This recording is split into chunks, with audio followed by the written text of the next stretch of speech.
Hi guys, my name's Nene. Welcome to my YouTube channel. And today we're talking about all things West End Audition. Well, the first to be exact.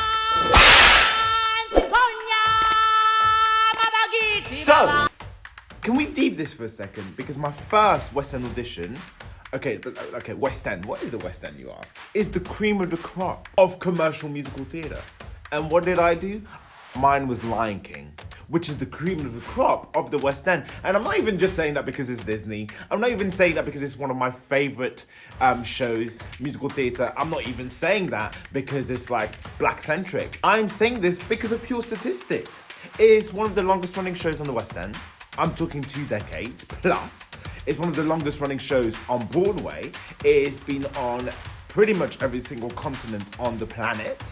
And it's been seen by millions and millions and millions of people. Have you seen it? Is the question. So imagine my nerves when I get a call from my school agent telling me your first audition is for Lion King. I was like, oh my God, we're straight. Okay, we're like third year. Okay, let's go. So I remember full well, this was the very first term of my year. Of my third year, and I remember doing a dance school first. That was my first call, and so did that. I was really nervous because there was the dance captain who I'd seen on many. Guys, I'm a stalker. I'm a musical theatre fan, so I looked online, I looked on YouTube, I looked on Instagram, so I knew the dance captain, but I also knew the dance supervisor, as in the worldwide dance supervisor, and she was there. I was like, this is round one. We're not talking about like finals. Well, what is she doing here? And so my heart, pada boom, pada boom, you guys. So anyway, so she's there teaching the dance, by the way. She's not even just there to watch it. She's teaching it. And the dance captains are basically just there to demonstrate. I mean, it was beautiful because they were like, tilt. I was like, okay, I'll give you tilt. So I did that and I fought so hard. And we did some exercises, we did some dance routines, blah, blah, blah, blah. And it was just guys, just male only or male identifying. So we performed and everything, and then, you know, in small groups, and then they cut, and I was cut. And I was like, well, that's a shame. It was amazing. I'm so glad that I got to do this. And I thought some of the people who got cut, you know, they were amazing, but clearly not what they were looking for. And they kept some people, so I vamooshed from the room. And then a few days later, I get a call from my agent saying, you got a call back. They would like to hear you sing now. I was like, oh, okay. Didn't expect it because, as I said, I thought I was cut. So I came back. A few weeks later, they asked me to prepare 2 of my own songs so that they could hear me sing. So I prepared 2 of my own songs, contrasting. However, they were seeing me for ensemble cover Banzai, which is one of the 3 hyenas. And I was like, if I'm going to be in Lion King, I'm going to cover Simba. So I thought to myself, Banzai is quite, you know, they've got a song and it's quite rocky, it's quite like, you know. And I was like, I'm not going to do that. I'm going to bring something that's very Simba-ish because that's who I want to be seen for. So I did exactly that. I didn't tell my agent, didn't tell anybody. I was like, this is my plan. I want to be seen for to cover Simba, ensemble cover Simba. So I'm going to do what I think is appropriate. Let me tell you exactly what I sang. I sung Sir Duke, a Stevie Wonder, amazing song. And I sung your song, Elton John. It's a little bit funny, this feeling inside. Yeah, that gorgeous song. So I left the room. The director literally told me, yeah, great. That was really good. Thank you very much. Next time, make sure you do this and that. But yeah, great. So I left. I was like, what do you mean next time? Maybe she just said that. Get a call from my agent saying, you got a recall. Ding, ding, ding. Simba, well, cover Simba ensemble. I was like, exactly what I wanted. So I had to come back. And they gave me sides and a song to learn. Endless Night, which is a 4-minute song. It's quite long, but I'm very familiar with Lion King. So it just so happened I knew it. And then actually it was 2 scenes or 2 pages. That's it. 2 pages. You know, it went in really easily because it makes sense. The way it's written, it's really well written. Funnily enough, that's why I've been there for 20 years. I must say something about Lion King that I've really enjoyed throughout the process is that I think the people who read the scenes and who sing with you are either in the show or have been in the show, so they know it inside out. And the person who read all the scenes and who sung all the songs with me, incredible. I was like, on the West End. but she was incredible, and she just gave me so much, and it made me better. It made me act better. You know, she was so committed and so devoted to me, and did her best so that I could do my best. And I was like, wow.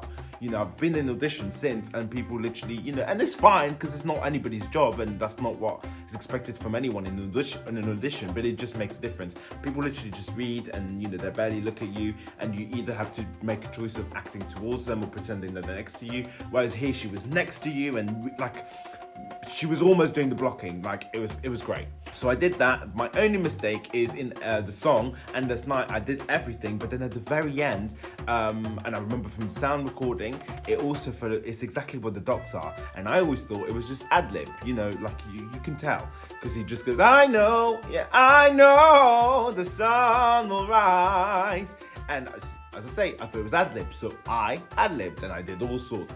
And at the end, she was like, yeah, that's not what's written on the page. And I was like, oh, I thought it was ad-lib. And she was like, yeah, but it's written and it's prescribed. And I was like, oh, sorry. She was like, next time, make sure you just learn it, because that was not cute. And I was like, sorry.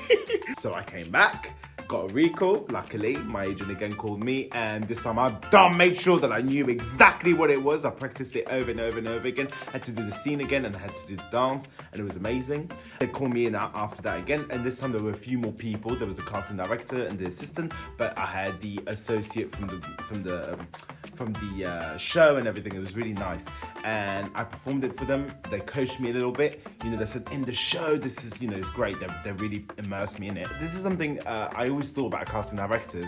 That's something I realized about casting directors rather, is that they're really behind you. They really want you to get the job, and they really do mean that. So yes, so I did my best. I did the scene again. Luckily, I had the same woman reading against me, which was great, and then did the song. And the song, there's a lot of backing vocals, and the whole panel sang, and I was like, this is magical. Like the casting assistant, the casting director, the two associate director and associate choreographer were there.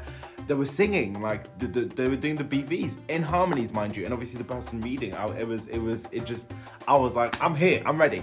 Put the paint on me, give me the costume, I'm ready.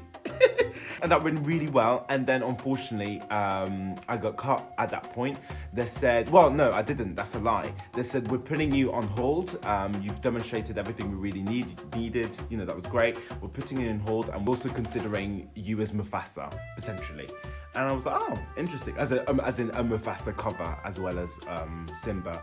And I guess, you know, with these things, it's always, they have to audition everyone, because they don't know who in the current cast will leave and who will stay, so they have to cover their backs. And then in terms of covers, that can mean so many things. You know, in the show that I'm currently in, if I were to leave, I would leave an odd gap, because I'm second cover genie, but I'm a Kasim, and usually the cover genies are either standbys or they are babcats, because of, you know, it's just, that's how it works. So if I were to leave, it would make things bizarre. But then if a few people were to leave, then maybe they would go back to the way Broadway and the way West End worked before, where you'd have the babcat covering the genie again. So it's that sort of thing. They just don't know who could cover what and who would need what, so they just cover their backs. But that was the end of the adventure, of the Lion King adventure. But you will hear the name Nene again very soon if you're going to be working on the panel, because I would like to work for Disney for the rest of my life. Thank you very much. Goodbye. That's the end of the video. Thanks for watching. Like, subscribe, comment, and I will reply. And as always, love you lots. Bye.